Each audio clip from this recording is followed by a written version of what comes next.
Les reins sont les organes qui élaborent l'urine. Ils sont situés à l'intérieur des fosses lombaires, à la hauteur des premières vertèbres lombaires et des deux dernières côtes, telles que nous le montre cette séquence. Le rein droit est situé sous le foie et le rein gauche contre la rate. Chaque rein a une forme de haricot et mesure environ 12 cm de long. La flèche bleue nous montre successivement le rein et les vaisseaux rénaux, le bassinet, l'urétère droit, transportant l'urine du rein vers la vessie, la vessie proprement dite, et l'urétère gauche. Approchons-nous du rein droit pour mieux comprendre sa constitution et son mode de fonctionnement.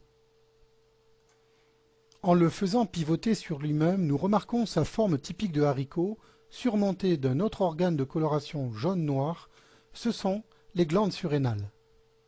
Sur cette image fixe, nous pouvons distinguer grâce à la petite flèche bleue le rein lui-même, avec sa capsule, les glandes surrénales dont nous venons de parler,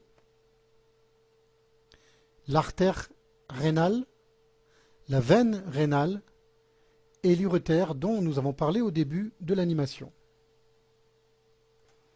Pour mieux comprendre le fonctionnement du rein et l'élaboration de l'urine, il est nécessaire de pénétrer à l'intérieur de celui-ci. Pour cela, supprimons virtuellement la capsule rénale, ce qui nous permet de visualiser le parenchyme, c'est-à-dire l'intérieur du rein proprement dit, le lieu où s'élabore l'urine.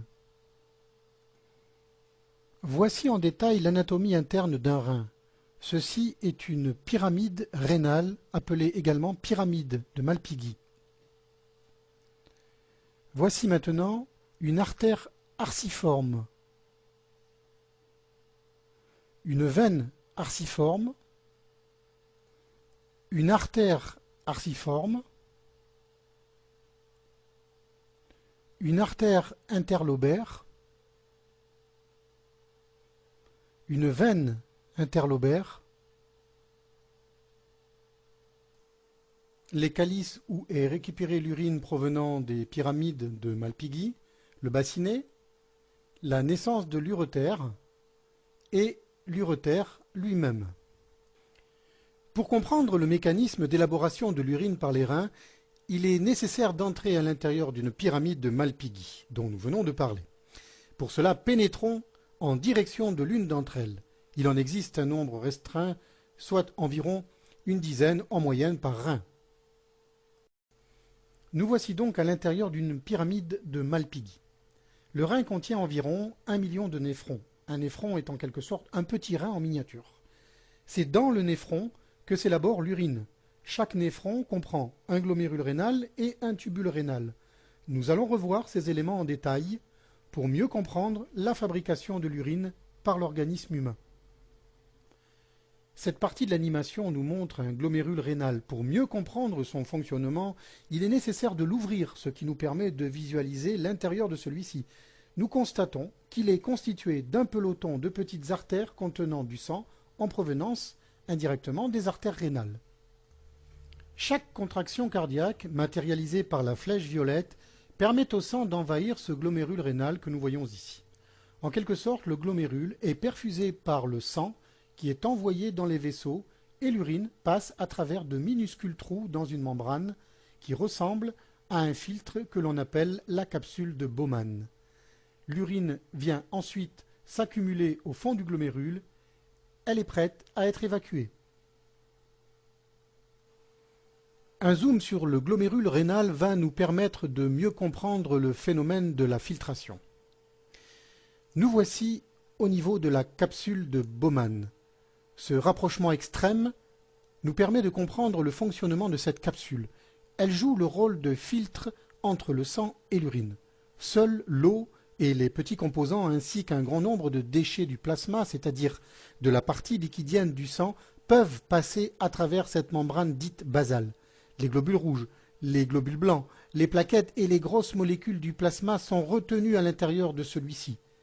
Il en est de même pour la majorité des protéines du sang qui ne peuvent pas franchir ce filtre à cause de leur taille élevée. Le déversement, l'évacuation de l'urine va se poursuivre ensuite à travers un réseau, un entrelacement de petits tubules rénaux dont le premier est le tube contourné proximal, indiqué ici par la petite flèche violette. L'urine poursuit son cheminement à travers l'anse de Henle, puis le tube contourné distal, pour finir à l'intérieur du tube collecteur où l'eau de l'urine est quelquefois réabsorbée, c'est-à-dire récupérée, grâce à une hormone appelée l'hormone antidiurétique. Pour mieux comprendre la dernière partie de l'évacuation de l'urine, il nous faut à l'inverse ressortir de la pyramide de Malpighi pour mieux visualiser le cheminement de l'urine fabriqué par le néphron. La petite flèche violette nous indique maintenant le trajet de l'urine. Tout d'abord, en sortant de la pyramide de Malpighi, l'urine pénètre dans les calices rénaux, ensuite elle remplit les bassinées, puis continue son cheminement vers l'urétère et enfin pénètre à l'intérieur de la vessie. Nous voyons ici s'effectuer le remplissage de la vessie par l'urine en provenance de l'urétère droit et son évacuation par l'urètre. L'urètre est un canal situé à l'intérieur de la verge, transportant l'urine de l'intérieur de la vessie vers l'extérieur.